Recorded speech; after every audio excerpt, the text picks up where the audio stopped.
Est-ce que vous avez déjà imaginé ce que ça fait de mourir dans One Punch Man? Même si le manga paraît humoristique à première vue, je peux vous assurer que la mort de certains personnages dans le manga sont ultra hardcore. Et c'est pour ça qu'on a fait un classement du moins pire à la pire mort dans One Punch Man. Et je pense que vous serez vraiment étonné du dernier. Mais tout d'abord, commençons par le dernier du classement, j'ai nommé Fukegao. Mais c'est qui lui déjà? Si vous ne vous rappelez pas de lui, c'est normal, il a apparu seulement 5 minutes dans l'anime. Vous savez, c'était le grand frère scientifique fou qui a transformé son petit frère en géant. Et ensemble, ils formaient les frères cerveau et muscle. Tout simplement, le grand frère c'était le cerveau et le petit frère c'était le gros tas de muscles. Et quel était leur objectif? Eh bien, comme tous les méchants classiques de base, conquérir le monde. Pas très original. Mais le problème, c'est que t'as beau être le plus intelligent du monde et avoir 200 QI, si ton coéquipier est débile comme un moineau, vous allez pas aller très loin ensemble. Bon, je rappelle vite fait le contexte. Pendant que le petit frère était en train de détruire des villes tranquillement, Fukegao était posé sur son épaule droite comme un perroquet. Et tout d'un coup, un jeune héros au crâne chauve apparaît subitement. Et il se pose sur l'autre épaule du petit frère. Il commence à discuter tranquillement, Saitama demande mais pourquoi vous faites ça? Et d'un coup, Fukegao ordonne à son petit frère de buter Saitama. Et là, son petit frère, cette espèce de con, n'a même pas pris le temps de regarder où était placé Saitama, et il écrase la personne qui était sur son épaule droite comme un vulgaire moustique. Sauf que celui qui était sur son épaule droite, c'était son grand frère. Non mais sérieux, c'est vraiment une mort qui est pathétique pour lui. Imaginez-vous, vous êtes là, vous travaillez pendant des années sur un projet qui vous tient à cœur, créer la personne la plus forte du monde, et vous confiez ce pouvoir à votre petit frère, et tout ça pour finir comme ça. Et son débile de petit frère vérifie sur sa main qui l'avait tué, et il se rend compte que c'était bien son grand frère, et donc il pète un câble, et pendant ce temps-là, Saitama qui prend limite du plaisir à regarder, mais bon, de toute façon, quelques minutes plus tard, lui aussi finira par crever d'un coup de poing de Saitama. Après bon, pour Fukegao, sa mort était plutôt rapide, il ne s'y attendait pas vraiment. Franchement, il y a pire comme mort dans l'animé, c'est pour ça qu'il finit en tier D. Enchaînons directement avec le roi des cieux. La personne d'avant, on l'avait vu que 5 minutes dans l'animé, mais alors lui c'est pire parce qu'on l'a vu seulement que 2 minutes. Et si vous ne vous rappelez pas de lui, c'est normal, c'est juste un gros PNJ dans l'animé. C'était un mec avec la peau rouge, des ailes noires, et qui ressemblait un peu à un Tengu. Et pour ceux qui ne savent pas ce que c'est qu'un Tengu, c'est une créature du folklore japonais. On le voit brièvement dans l'épisode 10, qui essaye d'attaquer le QG des héros, alors qu'ils étaient en pleine réunion. Sauf que ce Golemon a choisi le pire moment possible pour attaquer. Comme par hasard, pile à ce moment-là, le vaisseau de Boros venait de faire son apparition. C'est comme si t'allais à une compétition de boxe tout fier, tu penses que t'es vraiment chaud, sauf que dès ton premier combat, tu tombes sur Mike Tyson. Bah c'est à peu près pareil. Et pendant qu'il volait fièrement vers le QG des héros avec ses sbires à côté, d'un coup il se fait trancher en deux par le lieutenant de Boros, Mutatron. Et il s'est retrouvé coupé en deux comme une pastèque dans Fruit Ninja. Ça devait être chaud pour lui mentalement, il pensait que c'était le boss final du jeu, et là il y a un mec qui vient de nulle part, qui est pas si important que ça en plus, qui arrive et qui lui dit bonsoir non. C'est vraiment une mort humiliante pour quelqu'un qui se prétend roi. Mais bon, au moins sa mort a été rapide, un coup d'épée et c'est fini, pas vraiment de souffrance prolongée, pas de grosse torture, juste un éclair de douleur, et puis le néant. Mais en tout cas, tu mérites vraiment pas ton nom. Gros naze, voilà. Passons maintenant à la fin du tiers D, roi des profondeurs. Ah là là, le roi des profondeurs. Pour ceux qui ne s'en souviennent pas, c'est ce monstre bleu des abysses qui débarque à la surface pour conquérir l'humanité. Son raisonnement à lui, c'était quoi? Je cite, les poissons ont évolué de l'eau vers la terre, donc je suis le prochain maillon de l'évolution, et je vais dominer les humains. Bon, pas ouf, mais au moins on sait ce qu'il veut. Et en vrai, ce mec, il est vraiment coriace. Non, sérieux, il a bien fait comprendre aux héros que c'était des sous-merdes comparés à lui. Même Genos a pris très cher face à lui, regardez son état. De toute façon, Genos il finit toujours en 1000 morceaux. Sauf que bon, de toute façon, il y a bien un héros qui peut pas battre, c'est Saitama. Et quand Saitama il arrive, bah lui, vu qu'il est hyper confiant et qu'il croit qu'il bat tout le monde, il prend Saitama aussi de haut. Sauf que, bien évidemment, il aurait pas dû. Au moment où il essaye de frapper Saitama d'un bon coup de poing, et bien bam! Saitama, comme d'habitude, il le finit en un seul coup. Et il finit transpercé et tombe au sol. Et il est passé d'un poisson surpuissant à un poisson pané. J'imagine la tête qu'il a dû faire pendant la microseconde où il a réalisé que tous ses plans et sa vie étaient en train de partir en fumée. Et s'il est aussi bas dans le classement, c'est tout simplement car il a pas été désintégré, et il a pas vraiment souffert, donc pour moi il mérite sa place. Passons maintenant à la catégorie au-dessus, en tier C, en commençant par le roi des fauves et Dragotop. Ces deux-là, ils apparaissent dans l'épisode 2 de la saison 1. Le roi des fauves, c'était un lion humanoïde avec une grosse crinière et qui se croyait supérieur à tout le monde, soi-disant car c'est le roi de la jungle et que la ville l'appartient. Après ça, j'ai envie de te dire, c'est comme tous les monstres dans One Punch Man. Alors que bon, il y a aussi son pote Dragotop, c'est simple, c'est l'un de ses sbires. Il a d'autres sbires aussi dans son équipe de bouffons, mais j'ai pas le temps de parler de tout le monde malheureusement. Bref, il se baladait tranquillement dans la ville et malheureusement pour eux, il tombe sur Saitama et Genos. Et bon, là on connaît le manga, on sait comment ça se passe. Le lion il commence à faire le show, blablabla, je suis trop fort. Saitama qui s'en fout de ce qu'il raconte, il commence à se battre et bon le résultat on connaît d'avance. Le lion finit en 1000 morceaux. Quelques simples coups de poing de Saitama ont suffi à lui faire exploser le haut de son corps. Et juste à côté de ça, t'as Dragotop qui regarde la scène en mode c'est sérieux ce qui se passe là? Et puis à ce moment-là, il y a Saitama qui tourne sa tête et qui regarde d'un air de psychopathe. Et là c'est la panique. Il s'enfuit sous terre, il creuse le plus vite possible et là il tombe sur le gros crâne de Saitama. Si j'étais l'ennemi de Saitama, j'aimerais pas me retrouver seul face à lui sous terre. Et puis bon, on connaît la suite, il s'est fait exploser. Mais cette scène était quand même plutôt marrante. Parlons maintenant de Scaravageur. Alors lui, c'est un monstre insecte géant assez dégueu, mi-homme, mi-scarabée, et il était un petit peu fou. Il se retrouve face à Saitama et Genos. Genos, comme à son habitude, se fait exploser 2 fois en plus. Bref, il en avait fini avec le maillon faible de l'équipe. Il veut maintenant s'attaquer au gros poisson, j'ai nommé Saitama. Il arrive directement derrière lui, mais juste avant de l'attaquer, il comprend, il sait l'animal. Il avait capté qu'il pouvait absolument rien faire contre lui et qu'il était trop puissant. sang sans même l'attaquer. Et il s'enfuit directement. Il a eu peur quoi. Ça me fume parce qu'il lui dit mais comment t'as fait pour devenir aussi fort, c'est pas possible, c'est quoi ton entraînement? Et là il lui lâche son vieux entraînement tout claqué. Il se dit non c'est pas possible, non,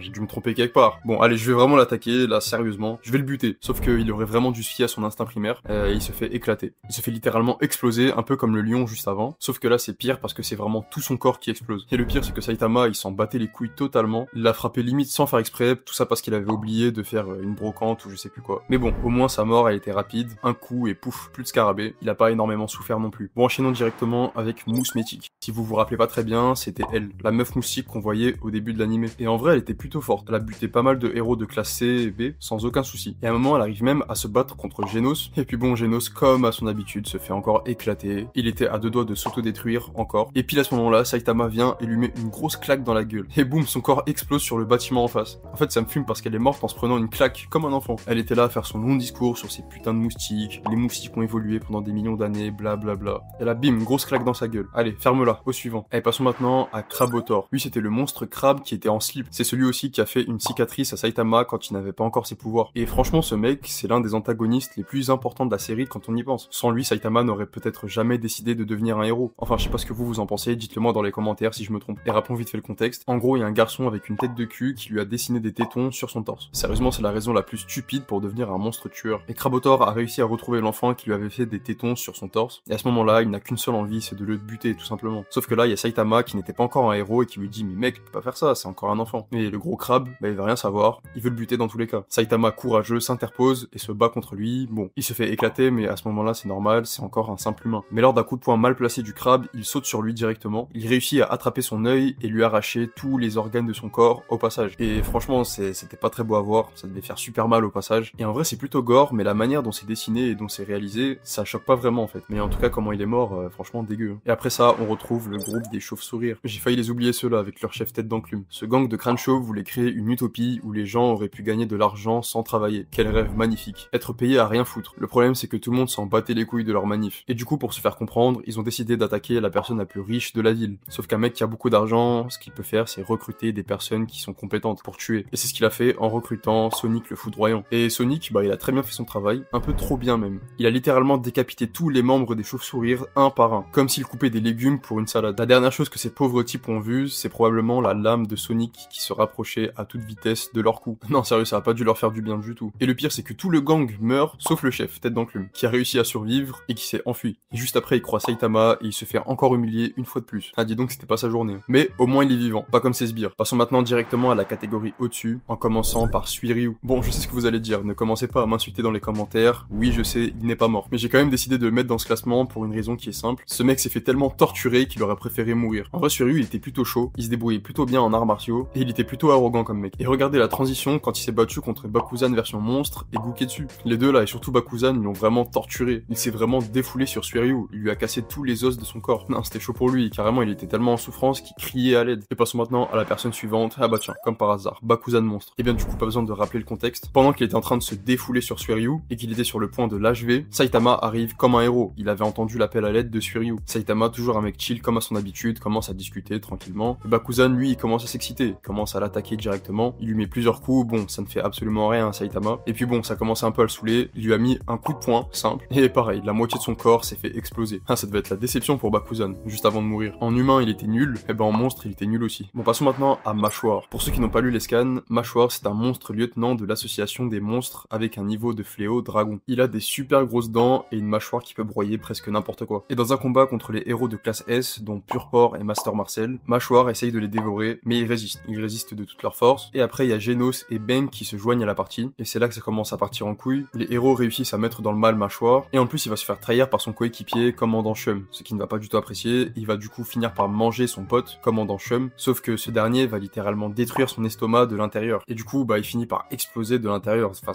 c'est dégueulasse. Et après ça, t'as Purpore qui commence à manger ses restes. Là, franchement, sa mort à lui, elle est vraiment pas ouf. Bon, parlons maintenant de Maléfix. Si Si vous ne vous rappelez pas, c'est normal, c'est aussi un personnage non joueur dans One Punch Man. Elle est pas très importante et elle se fait vite buter. C'était une femme monstre de l'association des monstres avec un niveau de fléau démon. Et elle était mi-femme, mi-serpent. En gros, c'était Méduse quoi. Et en vrai, ça va, elle était plutôt forte. Elle a réussi à tenir tête à plusieurs héros de classe A sans problème. Mais elle a eu le malheur de croiser le chemin de Pure Porc. Et devinez ce qu'il a fait quand il l'a croisé, pas très compliqué. Il l'a tout simplement mangée vivante. Il l'a pas tuée, il l'a juste mangée, genre il l'a avalée vivante. Il a englouti tout son corps géant comme si c'était une vulgaire spaghetti. Mettez-vous à sa place, imaginez vous êtes avalé par un gros porc qui fait 3 fois votre taille. Vous êtes conscient, vous sentez les acides gastriques vous dissoudre lentement, jusqu'à ce que votre cerveau soit atteint par les acides, mettant fin à votre souffrance. C'est une mort lente et extrêmement douloureuse. Et c'est pour ça qu'elle est anti-RB, parce que même si c'est pas un personnage qui est très important, sa mort reste quand même plus douloureuse que de se faire éclater en une seule fois par un coup de poing de Saitama. Et passons maintenant à Mutant. Mutant du coup, c'était lui. C'était un ancien combattant d'arts martiaux qui s'est transformé en monstre pour devenir plus fort. Il ressemblait un peu à une fusion ratée entre un humain et une araignée. Et il était vraiment fort en vrai. On l'a pas trop vu à l'œuvre du coup, enfin à part contre Suiryu. Il s'est limite amusé avec lui, puis il a laissé Bakuzan en monstre en profiter lui aussi, jusqu'à ce qu'il meure. Sauf qu'après la mort de Bakuzan monstre, Suiryu révèle la position de Mutant à Saitama. Il lui demande « Ah c'est par là qu'il est allé ?» Suiryu lui a dit « Ouais mais n'y va pas, franchement il est vraiment trop fort, tu vas te faire tuer, il est beaucoup plus fort que Bakuzan et tout. » Bon Saitama s'en bat les couilles totalement, il y va quand même. Et là Suiryu il se dit « Non, pourquoi je l'ai pas empêché de mourir etc.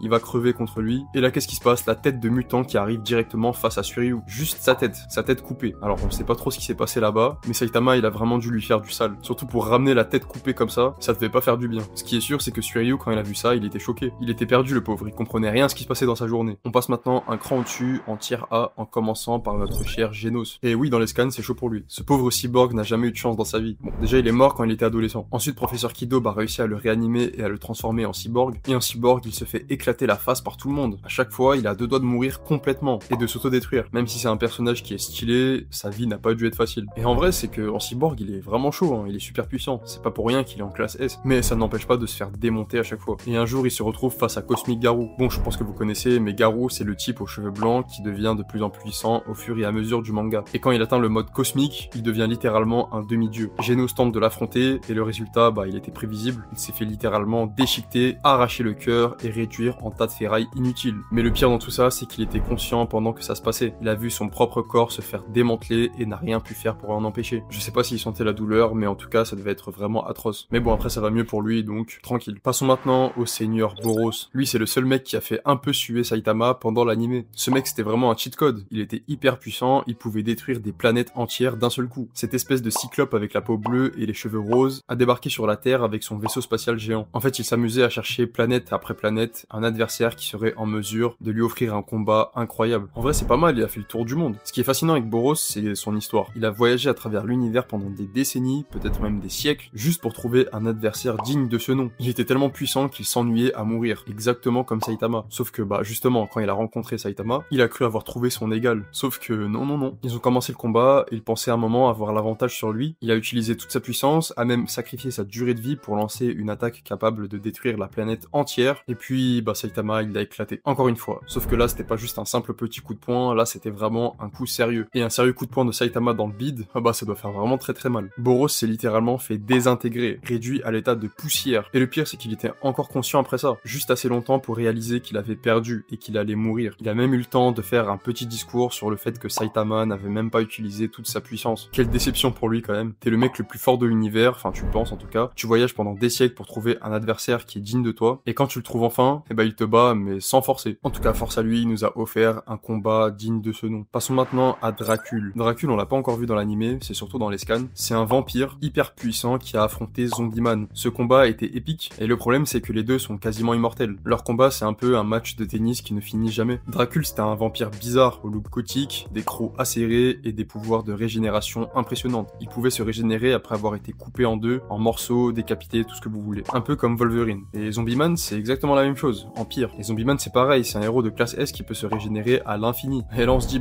comment il est mort alors Dracul. Mais en fait Zombie-Man il a trouvé une faille, il l'a juste découpé des milliers de fois d'affilée, dans un laps de temps assez court, ce qui fait que ses pouvoirs de régénération se sont affaiblis et petit à petit il ne pouvait plus se régénérer. Juste imaginez-vous à sa place, vous vous faites décapiter encore et encore, vous pensez pouvoir survivre à chaque fois, mais vos pouvoirs de régénération s'affaiblissent de plus en plus jusqu'à ce que vous ne puissiez même plus revenir. C'est une mort qui est psychologiquement assez traumatisante je trouve. Sa mort est ultra lente et ultra douloureuse. Imaginez-vous pendant plus de 10 minutes vous faire décapiter à chaque fois. Ça doit franchement pas faire du bien quoi. C'est pour ça que Dracul Dracul mérite totalement sa place en tier A. Sa mort était psychologiquement et physiquement horrible. Parlons maintenant du dernier du tier A, j'ai nommé Master Marcel. Alors c'est pareil pour lui, concrètement il n'est pas vraiment mort, mais ce qu'il a subi c'était vraiment trop atroce et j'étais obligé de le mettre dans ce classement. Master Marcel c'est le héros de classe S, le 16e du classement. Il était vraiment chaud, il pouvait soulever des immeubles, envoyer balader ses adversaires comme si de rien n'était, mais comme on l'a dit tout à l'heure, il s'est retrouvé face à deux monstres lieutenants de l'association des monstres, Commandant Chum et Mâchoire. Commandant Chum lui a littéralement explosé les bras avec son écrase-bras punch, le laissant sans défense. Imaginez-vous la douleur qu'il pouvait ressentir en se faisant attaquer par ça. Et ça, c'était que le début. Commandant Chum a ensuite enchaîné avec son écrase-corps punch, frappant Master Marcel encore et encore, jusqu'à ce que son corps soit littéralement brisé et qu'il ne puisse même plus parler. Bah alors Master Marcel, ton Marcel ne t'a pas rendu si invincible que ça. Et pour finir le travail, Mâchoire l'a dévoré vivant. Oui, Mâchoire l'a littéralement bouffé avec ses grosses dents et sa grosse mâchoire. Mais heureusement pour lui, il se fait sortir par Genos et Bang qui arrivent au bon moment. Mais s'il n'était pas arrivé à ce moment-là précis, il serait littéralement mort dans d'atroces souffrances. Passons maintenant en tier S, la pire mort selon moi dans l'anime, j'ai nommé Zanbai. Zanbai c'était ce sabreur hyper fort, maître d'une école d'escrime et membre du conseil de la Sainte Épée. Il était respecté par tous ses confrères, même les plus grands sabreurs comme Atomic Samurai reconnaissaient son talent. Zanbai avait passé toute sa vie à perfectionner son art et à affiner sa technique jusqu'à ce qu'elle soit parfaite. Il était fier de son apparence, de sa technique et surtout de son honneur de sabreur. C'était un vrai samouraï dans l'âme. Mais il a eu le malheur de croiser le chemin de Commandant Chum. Quel nom de merde au passage! Commandant Chum, c'est le monstre ultra moche de l'association des monstres avec une tête difforme et un corps massif. Non seulement il est pas très beau, et en plus son pouvoir il est un peu dégueu. Au moment où ils allaient se battre entre eux, Commandant Chum lui a jeté de l'acide sur le visage, mais pas un acide normal, un acide ultra corrosif, capable de dissoudre n'importe quoi en quelques secondes. Il a commencé à sentir son visage fondre comme du beurre au soleil. Sa peau, ses yeux, sa bouche, tout se désintègre lentement. La douleur doit être indescriptible. C'est comme si on vous arrachait la peau du visage à main nue, mais en 100 fois pire. Franchement, Zanbai, il est mort dans d'atroces souffrances, défiguré, humilié, incapable de voir son meurtrier dans ses derniers instants.